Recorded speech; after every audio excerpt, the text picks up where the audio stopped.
सकाळी उठल्यापासून कितीतरी जणांशी हॅलो, गुड मॉर्निंग, ट्रॅफिक कसा होता, हवामान काय आहे, विकेंडला काय केले किंवा काय करणार, असे बोलणे चालूच असते. मग मध्येच थोडासा रिकामा वेळ मिळतो. फोनही हातात असतो आणि आपण पटकन एक मेसेज टाकतो. काय करतोस करतेस? चहा कॉफी कॅटेगोरीतले असू तर प्यायलास का चहा, झाली का कॉफी, हे सगळं विचारू न विचारू तेवढ्यात तिकडून पटकन उत्तर येते. आणि नंतर उपलब्ध असलेला क्षण अन क्षण भराभर टाईप करण्यात नाही तर व्हॉइस मेसेज टाकण्यात जातो.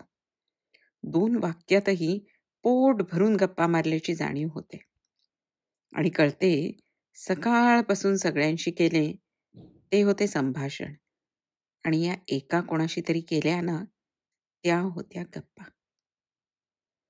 ओळखतो आपण अनेकांना, बोलतो कित्येकांशी, पण गप्पा त्याही मन मोकळ्या होतात फार थोड्या जणांशी.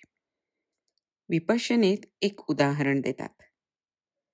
बसमध्ये चढल्यावर प्रत्येक सीटवर एक माणूस असेल तर आपण नकळत कोणा एकाचीच निवड करतो शेजारी बसण्यासाठी. अनोळखी असूनही एक कनेक्ट असतो त्या माणसाशी म्हणून. काहीतरी क्लिक झालेले असते म्हणूनच. अवतार सिनेमा आठवतोय? त्यातला तो ड्रॅगन त्याच्या आणि नावी लोकांच्या शेपटीतल्या न्यूरॉन्स एकमेकांना जोडल्या गेल्या आणि न सांगता न बोलता संदेशाची देवाणघेवाण झाली तरच त्या नावी अवताराला आपल्या पाठीवर घेऊन उडायचा, अगदी तसे.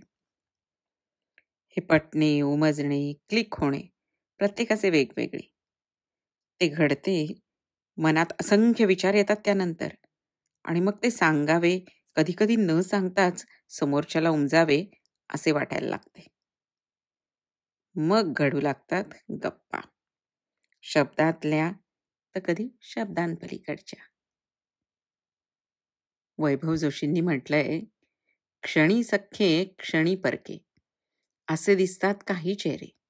क्षणी सख्खे क्षणी परके, असे दिसतात काही चेहरे, मुखवट्याची गरज नाही.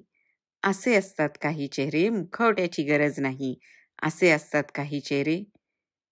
शोधले ना ते चेहरे, की मग होतात मात्र मन मोकळ्या गप्पा.